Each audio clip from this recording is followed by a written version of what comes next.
Hi guys, this is Stacy calling from Feed Your Soul, and I'm here with EpicLuv, and we are making salmon and a creamy cilantro dressing with coconut milk and a delicious salad. So I hope you can join me. Your recipe has you grilling the salmon, which has great instructions on how to do that. I'm going to show you two other ways as well. I'm gonna bake the salmon, which is probably the easiest. And then I'm going to sear the salmon, which is a little bit more difficult and gives you a lot of great techniques for cooking any kind of fish. So let's first talk about salmon. So there's lots of different kinds out there. My personal favorites, I would say the top three that you can find the most would be king salmon. King salmon is the one that has that name for a reason. It's definitely the best one out there. It's your most expensive also, just because of the way that it has been fished, that there isn't as much available. It's really thick and meaty, very, very high in all of the great oils that you would like. It's very buttery, flaky. It's very, very good. The other one, number two, I would say, is the one that I have going on with me today. I really like this one. This one's called a sockeye salmon. You'll find it in a lot of sushi because it's also so, so pretty. It's also very, very high in your omega-3s, has a really nice fat content. The difference between it would be the color. It's more of like an orangey color. And also this particular type of salmon is smaller. So the fillets are always thinner. Atlantic salmon is probably the one that's most readily available. So if you're going to the grocery store, Atlantic salmon is probably what you would find. That's also going to be a little bit thicker. It's going to be more of a pink color. The best thing with that one is you just want to kind of check and see how it's sourced, because it can be farmed and such. Going to a good seafood watch page is a great way to kind of check your salmon and make sure that it's something that you want to purchase. But these are the two that I'm using today. So this one actually, it has skin on, and that's what it's calling for your recipe as well. If I'm grilling it, definitely want to leave the skin on. So this particular one does. And then whenever I'm using a salmon that has skin on it, I always want to kind of check for scales. So if I take my knife and I just go the opposite way that I'm going. So if you can see, I can kind of see that my scales point down. So if I take just the top of my knife and go the opposite way, if there were any scales, which actually I found two. If there were any scales on there, they actually just start popping right off. And you want that because the skin is actually really yummy and very good for you, but the scales aren't any fun to eat. So even if it says that the scales have been taken off, I always double check it. And again, I'm just taking my knife. I'm going the opposite way, like it's kind of like petting a cat backwards. You can kind of see I'm getting a little bit of liquid on my knife, but no scales on this one, which is great. So your recipe has us putting in some chipotle powder, which you absolutely can do, but you can do a lot of different things, especially with the cilantro dressing. So I could go a little bit more Indian and do like a curry or a garam masala. I could go a little bit more Asian with like a 5-spice powder. I could even buy one that says salmon on it. This is one I got at Trader Joe's that is mostly a smoked paprika. What I'm going to actually use today is I'm going to go with an ancho chili powder. It's a little bit more mild than a chipotle powder, and I'm a little bit wimpy, so I'm going to do this one. It adds a really nice smokiness to it. And I'm going to just add a little to both. Alrighty. Then I'm just going to add a little bit of salt and pepper. And this big guy right here, I'm going to bake. And the other one I'm going to sear. I have a little bit of avocado oil. I'm just going to spray the one I'm going to bake. I'm just going to put it on a sheet tray, and because this is a thinner one, I'm going to do a 375-degree oven. If I was doing an Atlantic and it was really thick, I would go up to a 400, but I'm just going to pop it in the oven. And that really is the easiest and quickest way in order to cook your salmon. All right, I'm just washing my hands real quick because I've been touching salmon. And then I'm gonna switch over my camera. So right here, I have a fry pan already starting to heat up. How I get fish not to stick, and this also works with chicken too, is how I get it not to stick is I want my pan to be really, really hot. So this is just a stainless steel pan with an aluminum core, and I want it to be hot. And then I'm going to add a higher smoking oil, like an avocado oil or grapeseed, and it really should run right away. If you can see that the oil is running right away, because my pan is really hot. The reasoning why is because metal expands, and this is keeping the oil on top of the metal as opposed to going to any of the dips that I can see. So if I was doing an Atlantic, or if I was doing a salmon that didn't have the skin on, it would actually hit presentation side down, is what you're always taught in culinary school, which would be the fillet side. But because this particular one has skin on it, I'm gonna go ahead and go skin side down. And I should hear a sizzle and a pop whenever I do that. If I don't, it's been in there, it's not hot enough. And the reason why I'm doing skin fat first is because the skin will shrink up as it cooks. So I'm just gonna give it a few, just a little bit, and I'm gonna hold it down. Not so hard that I'm letting any of the juices come out, but I'm holding it down just to kind of get that skin to stay where I want it and not shrink up and curl up. So I'm just giving that a minute. I'm gonna let that start to cook just a bit.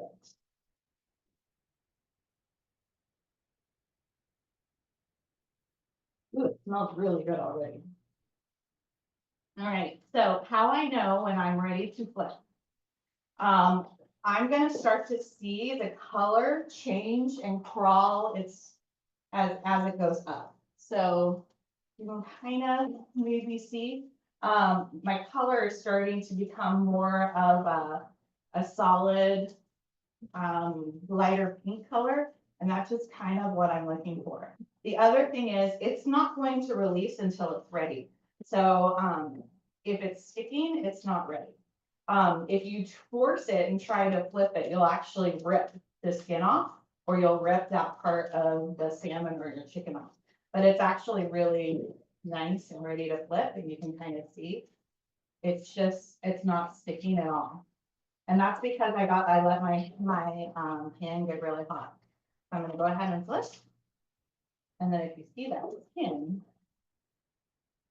it looks really nice. I had some shrink right there, but I pressed it down and it stayed. So if I had a really thick piece of fish, what I would actually do is cook it and caramelize it on this side a little bit, and then I would finish this in the oven with my skin side up so it stays nice and crispy. That's one of the fun advantages of having the skin on your fish. Otherwise, because this is a little bit on the thinner side, I'm just going to let her be and let it cook. And it's not, if I tried to pull it up right now, it wouldn't let me because again, remember, it will naturally release when it's toasted, okay? And I'm just gonna let that sit for just a second. And it's gonna be delicious. I'm so excited. It smells so good in my house right now. Woo.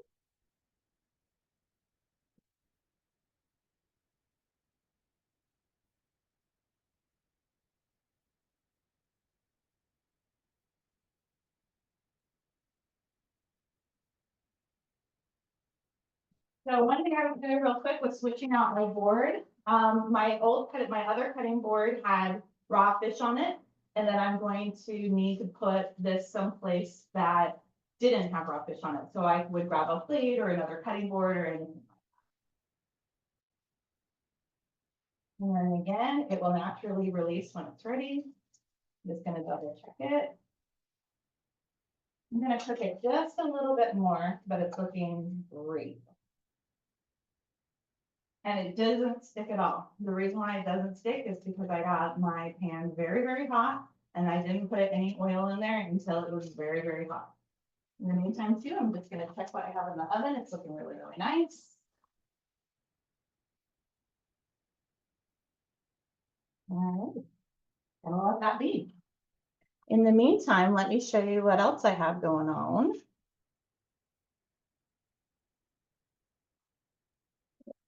I have some coconut milk for our dressing. I have some cilantro, and I also have some avocado. So with coconut milk, I want to give it a good shake before I open it.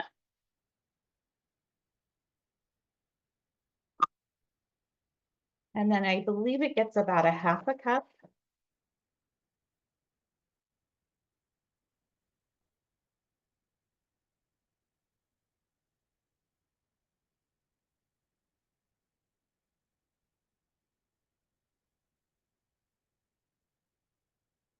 A little bit of coconut milk, and I'm just popping this into my blender.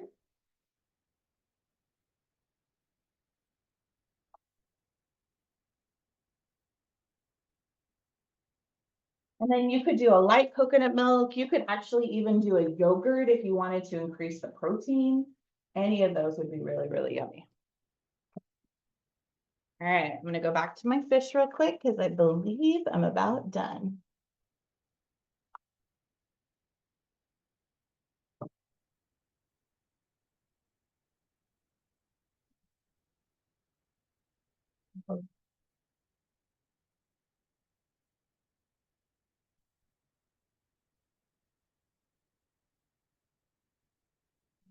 Second, turn off my heat.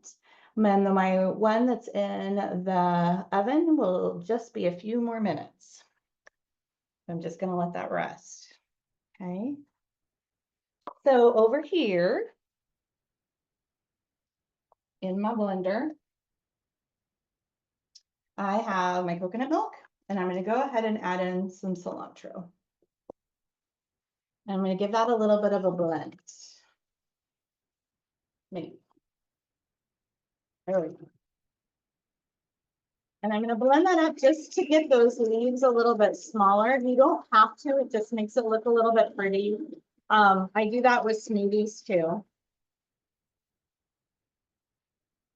And then get half an avocado, a little bit of lime juice, a little bit of salt.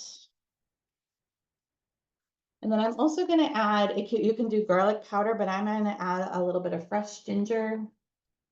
God, that's going to be good.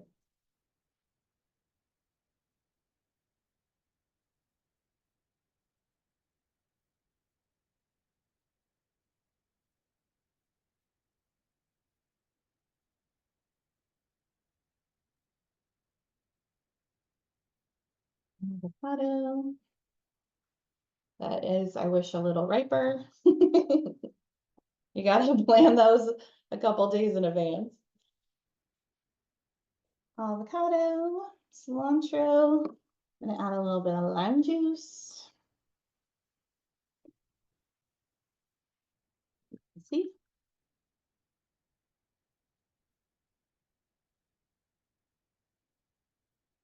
I think this dressing would also be really, really great with chicken or pork too, depending on what you like. Give that a little bit of blend.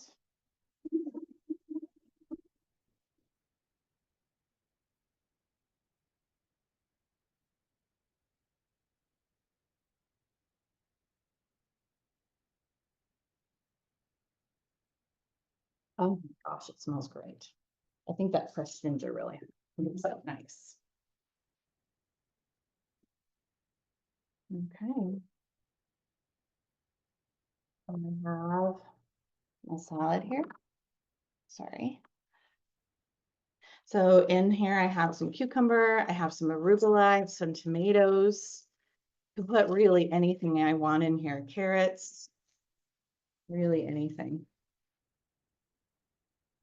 My salmon, I'm just going to cut into some smaller pieces.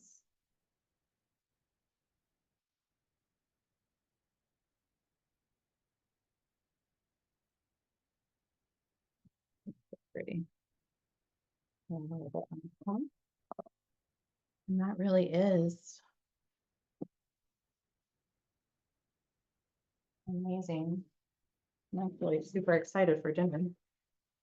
And then I have this really pretty Dressing.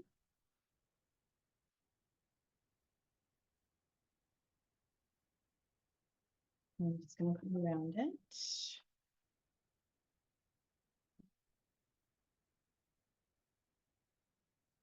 And that is super quick and my salad. And then I'm just going to check on my baked salmon real quick. See how we're doing. She's done. So this is my baked salmon. I'm actually going to save this for tomorrow and eat this one today. But really, that was my easiest one as well. And that one was $3.75 because it was thin, or I would do 400 just for a couple of minutes. And I could even flake it right off the skin if I didn't want the skin. Yeah. I think this was the easiest video we did yet. And I can just flake right off. And look how pretty she is. I love that sake salmon. And I need a bite. That's good with that ancho. Perfect. Well, thanks for joining me. Don't mind me, it's delicious. I hope that you make this and maybe add more salmon to your diet. Have a good one, guys.